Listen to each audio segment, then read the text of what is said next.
கூடிய விரைவில் நயினார் நாகேந்திரன் டிடிவி தினகரனையும் பன்னீர்செல்வத்தையும் தேசிய ஜனநாயக முன்னணி கூட்டத்தில் சேர்த்து விடுவார் என்று தான் டெல்லியில் உலா வருகிறது செய்திகள்.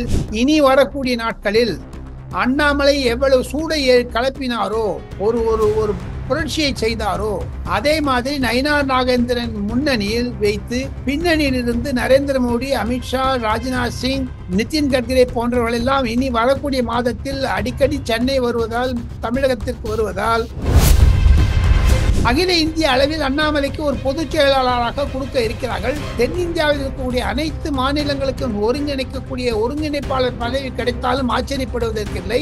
இப்படி அகில இந்திய அளவில் குறைந்தது 13 அமைச்சர்கள் திமுக அமைஞ்ச சபையில் இருப்பவர்கள், அதில் 8 பேர் அதிமுகவிலிருந்து வந்தவர்கள். 12, 13 எம்பிக்கள் அவர்கள் மீதும், ஆக மொத்தம் 25, 26 எம்பிக்கள் அமைச்சர்கள் மீது இருக்கக்கூடிய ஒரு நிலைப்பாடு தமிழகத்தில் திமுகவை ஒரு ஊழல் கட்சி என்ற ஒரு பிம்பத்தை அணுகொலி வைக்கும் அளவுக்கு அமித்ஷா எடப்பாடி பழனிசாமியுடைய இல்லத்தில் விருந்து சாப்பிட போன பொழுது அமித்ஷா தன்னுடைய தொலைபேசியில் இருந்து பிரதமருக்கு தொலைபேசி போட்டு கொடுத்து எடப்பாடி பழனிசாமியுடன் தொலைபேசியில் பேசினார். பிரதமர் எடப்பாடி பழனிசாமியுடன் வாழ்த்து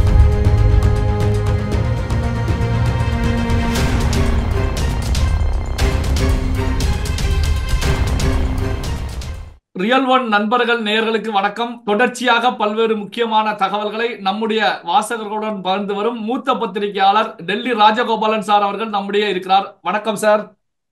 நமஸ்காரம். நமஸ்காரம் சார், இப்போ நயினார் நாகேந்திரன் அவர்களை பாஜகவுடைய தலைவராக கொண்டு வரப்பட்டிருக்கக்கூடிய நிகழ்வு, அதாவது பாத்தீங்கன்னா தமிழக அரசியல் களத்துல புரட்சி தலைவி ஜெயலலிதா அவருடைய மறைவுக்கு பிறகு முக்குலத்தோர் சமுதாயத்துடைய வாக்குகள் எங்கு செல்ல போறது அப்படின்னு சிதறி கிடக்கக்கூடிய ஒரு சூழல் உருவாகி இருந்தது. காரணம் என்ன அப்படின்னா, முக்குலத்தோர் சமுதாயத்தை பொறுத்த வரைக்கும் பெருவாரியாக அதிமுகவுக்கு ஜெயலலிதாவுக்கு வாக்களிச்சுட்டு இருந்தாங்க.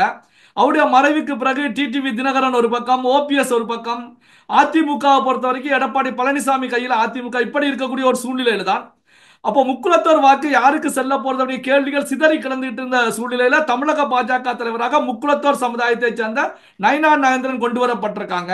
அப்போ அந்த முக்குலத்தோர் சமுதாய வாக்குகள் அதிமுகவுக்கு சென்ற, புரட்சி தலைவிக்கு சென்ற வாக்குகள் பாஜக பக்கம் திரும்பும் அப்படின்னு எடுத்துக்கலாமா சார்? கண்டிப்பாக அதை முனைந்து தான் சோசியல் இன்ஜினியரிங் என்று சொல்லக்கூடிய ஒரு சாணக்கிய ஒரு தத்துவத்தை கொண்டு வந்தார் அமித்ஷா. அதனால்தான் நயினார் நாகேந்திரனை போட்டிருக்கிறார்கள். கூடிய விரைவில் நயினார் நாகேந்திரன் டிடிவி தினகரனையும் பன்னீர்செல்வத்தையும் தேசிய ஜனநாயக முன்னணி கூட்டத்தில் சேர்த்து விடுவார் என்று தான் டெல்லியில் ஒரு உலா வருகிறது செய்திகள். சிவா சார், இப்போ நயினார் நாகேந்திரன் அவர்கள் தலைவராக வந்த பிறகு அவருடைய அடுத்த கட்ட செயல்பாடுகள் எப்படி சார் இருக்கும்? ஏன்னா அண்ணாமலை அவர்களை பொறுத்த வரைக்கும் கட்சியை அடுத்த கட்டத்துக்கு எடுத்து செல்வதற்கு என் மக்கள் என் மண் அப்படிங்கிற பயணத்தை எல்லாம் மேற்கொண்டாங்க. அதே போன்று நயினார் நாகேந்திரனுடைய அரசியல் செயல்பாடுகள் எப்படி சார் இருக்கும்? எப்படி அடுத்த 3 மாதத்திற்கான திட்டத்தை நேற்று பாஜகவினுடைய ஊழியர் கூட்டத்தில் அமித்ஷா சொல்லிவிட்டார். பொதுமக்களிடையே தொடர்பு வேண்டும். எனினும் இனி வரக்கூடிய நாட்களில் அண்ணாமலை எவ்வளவு சூடை கலப்பினாரோ, ஒரு ஒரு ஒரு புரட்சியை செய்தாரோ, அதே மாதிரி நயினார் நாகேந்திரன் முன்னணியில் வைத்து பின்னணியில் இருந்து நரேந்திர மோடி, அமித்ஷா, ராஜ்நாத் சிங், நிதின் கட்கரி போன்றவர்கள் எல்லாம் இனி வரக்கூடிய மாதத்தில் அடிக்கடி சென்னை வருவதால், தமிழகத்திற்கு வருவதால் நயினார் நாகேந்திரனுடைய நடைபயணமும் சிறப்பாகத்தான் இருக்கும் என்று சொல்லுகிறார்கள். சிவா, இருப்பினும் அமித்ஷா பின்னாடி இருக்கிறதுனால அண்ணாமலை கலப்பிய சூட்டுக்கு ஈக்குவலாக இவரும் ஒரு சூட்டை கலப்பி விடுவார் என்று தான் டெல்லியில் பேசுகிறார்கள். சிவா சார், இப்போ பிஜேபி ஏடிஎம்கே அலையன்ஸ் அறிவிக்கப்பட்ட பிறகு இன்னைக்கு காலையில பாத்தீங்க அப்படின்னா திமுக பொறுத்தவரைக்கும் தங்களுடைய பொதுக்குழு மாநாடு மதுரையில் நடத்தப்படும் அப்படிங்கிற நிலையில ஏற்பாடுகள்ல வேலையில ஈடுபட்டு இருக்காங்க. இந்த பக்கம் தமிழக வெற்றி கழகத்தை பொறுத்த வரைக்கும் 5 மண்டலங்களிலும் தங்களுடைய பூத் கமிட்டி மாநாடு நடைபெறும் அப்படின்னு அனௌன்ஸ் பண்ணியிருக்காங்க. சோ இதை எப்படி சார் பாக்குறீங்க? தமிழகத்தில் ஒரு புரட்சியை கொண்டு வந்தது அதிமுகவினுடைய கூட்டணி. குறிப்பாக எடப்பாடி பழனிசாமி முதலமைச்சர் என்று சொல்லி நிறுத்திய பிறகு தமிழகத்தில் 2 வலுவான கட்சிகள், ஒன்று திமுக, ஒன்று அதிமுக. அந்த 2 கட்சிகளிடையே தான் இனி போட்டி. 5 முறை போட்டி கிடையாது. நரேந்திர மோடியும் பின்ன வந்து விட்டால் எடப்பாடி பழனிசாமி பின்னணியில் கண்டிப்பாக அந்த கூட்டணிக்குத்தான் ஆதரவு பெருகும் என்று தான் பொதுமக்கள் நினைத்தாலும் இனி வரக்கூடிய தேர்தலில் 2 முனை போட்டியாகத்தான் அது மாறும் என்று தான் கருதுகிறார்கள். சிவா சார், இப்போ தலைவர் பதவியிலிருந்து அண்ணாமலை எடுக்கப்பட்ட பிறகு இப்ப 2026 சட்டமன்ற தேர்தலில் அண்ணாமலையுடைய பங்கு எப்படி சார் இருக்கும்? அகில இந்திய அளவில் அண்ணாமலைக்கு ஒரு பொதுச் செயலாளராக கொடுக்க இருக்கிறார்கள்.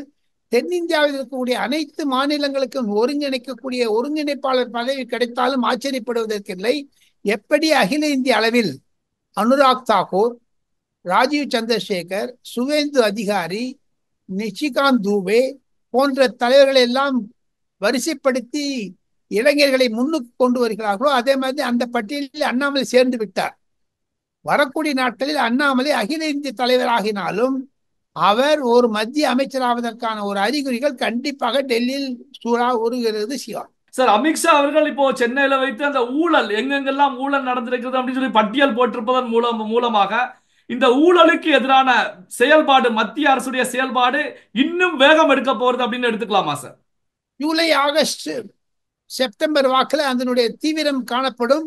காரணம் என்ன என்று கேட்டால், குறைந்தது 13 அமைச்சர்கள் திமுக அமைஞ்ச சபையில் இருப்பவர்கள், அதில் 8 பேர் அதிமுகவிலிருந்து வந்தவர்கள், 12, 13 எம்பிக்கள் அவர்கள் மீதும் ஆக மொத்தம் 25, 26 எம்பிக்கள் அமைச்சர்கள் மீது இருக்கக்கூடிய ஒரு நிலைப்பாடு தமிழகத்தில் திமுகவை ஒரு ஊழல் கட்சி என்ற ஒரு பிம்பத்தை அணுகொலி வைக்க அளவுக்கு அந்த சூழ்நிலை உருவாக்கிவிடும். அதற்கு அமித்ஷா துரிதப்படுத்துவார் டெல்லியிலிருந்து என்பதுதான் என்னுடைய கருத்து. சீனிவாசன், சிவா, இதுல என்போர்ஸ்மெண்ட் டைரக்டரேட், சிபிஐ போன்றவெல்லாம் இருக்கும். சிவா சார், அதே நேரத்தில் இப்போ அதிமுக பிஜேபி கூட்டணிய முதல்வர் ஸ்டாலின் அவர்கள் விமர்சிக்கும் போது ஊழல் கூட்டணி அப்படின்னு சொல்லி விமர்சிக்கிறாரே சார். காரணம், இவர் ஊழல் செய்ததை மறைப்பதற்காக அவர் ஊழல்ங்கிறாரு. ஆக மொத்தம் ஊழல் ஊழல் என்றாலும் பார்த்து கொண்டே இருங்கள். தமிழகத்தில் யார் ஊழல் செய்தார்கள்? 39,000 கோடி டாஸ்மாக்ல வந்ததுன்னா ஒரு சாராய குடிக்க போறவங்க வந்து 10 ரூபாய் எக்ஸ்ட்ரா கொடுத்தானா செந்தில் பாலாஜி கொடுக்குறேன்னு சொல்றாங்களாம். அது வந்து கணக்குல வராத ஊழலா இருக்குது. அதைத்தானே அமித்ஷா சொல்லுகிறார். ஊழலுக்கு இது பாருங்க, வேலியே பயிர மேயறதுங்கிற மாதிரி கதையில இருக்குதுங்க மு.க. ஸ்டாலின் சொல்லுவது. சார், இப்போ திமுகவுல கூட்டணியில இருக்கக்கூடிய கட்சிகள் இப்போ இந்த அலையன்ஸ் எப்படி சார் பார்ப்பாங்க? பயப்படுவாங்க. கண்டிப்பாக பொதுமக்களிடையே ஒரு வரவேற்பு வந்துவிடும்.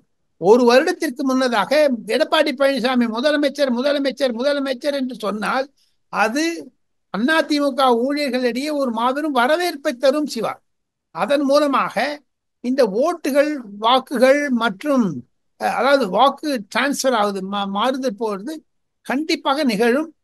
திமுகவிற்கு எதிராக இருக்கக்கூடிய நிலைப்பாட்டு ஓட்டுகள் கண்டிப்பாக எடப்பாடி பழனிசாமிக்குத்தான் வரும். அது வரக்கூடிய நாளை மறுநாள் நடக்கக்கூடிய சட்டமன்ற கூட்டத்தொடரிலே தாங்கள் பார்க்கலாம். இனி அப்பாவு அவர்களுக்கு சட்டமன்றத்தை எப்படி நடத்துவது என்பதை பற்றி எடப்பாடி பழனிசாமி சொல்வார். இனி அவர் ஒரு நிழல் முதல்வராகிவிட்டார். எடப்பாடி பழனிசாமி அவரை டிக்ளேர் பண்ணிட்டாங்க. நிகரான எதிர்கட்சி தலைவராக இருப்பவர் முதலமைச்சர் ஆவது என்பது வரலாறு. அது மாதிரி எடப்பாடி பழனிசாமியை முன்னிறுத்துகிறது பாஜக. அந்த கூட்டணி ஒற்றுமை கூட்டணியாக மாறிவிடும். இது திமுக கூட்டணிகளுக்கு ஒரு சிம்ம சொப்பனமாகும் என்பதுதான் என்னுடைய கருத்து. சிவா சார், இந்த ஊழலை பட்டியலிடும் போது அமித்ஷா அவர்கள் இதற்கு முதல்வரும் துணை முதல்வரும் பதில் அளிக்க வேண்டும், பதில் சொல்ல வேண்டும் மக்களுக்கு அப்படின்னு தெரிவிச்சிருக்காங்க. முதல்வர் ஓகே, இப்ப துணை முதல்வர் அப்படின்னு சொல்லி தெரிவிக்கும் போது உதயநிதி ஸ்டாலின் அவர்களையும் அமித்ஷா அவர்கள் டார்கெட் செய்கிறார் அப்படின்னு எடுத்துக்கலாமா சார்? ஆமா ஆமா ஆமா, அவர் குடும்ப அரசியலை கொண்டு வந்துருவாங்க. கட்சியில எலெக்ஷனுக்கு நெருங்க நெருங்க நெருங்க குடும்ப அரசியலைத்தான் கொண்டு வருவார். அதைத்தான் அம்மையார் ஜெயலலிதா, எடப்பாடி பழனிசாமி சொல்லி வருவது அதுதான்.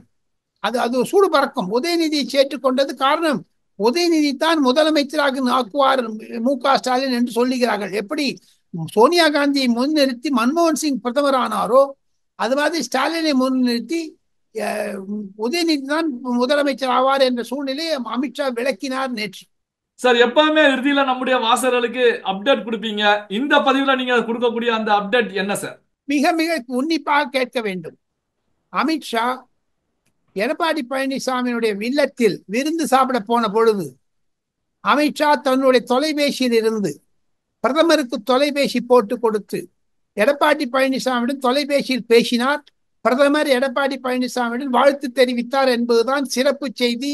சிவா, பல்வேறு முக்கியமான தகவல்களை நம்முடைய வாசகர்களுடன் பகிர்ந்து கொண்டதற்கு நன்றி சார். தேங்க்யூ.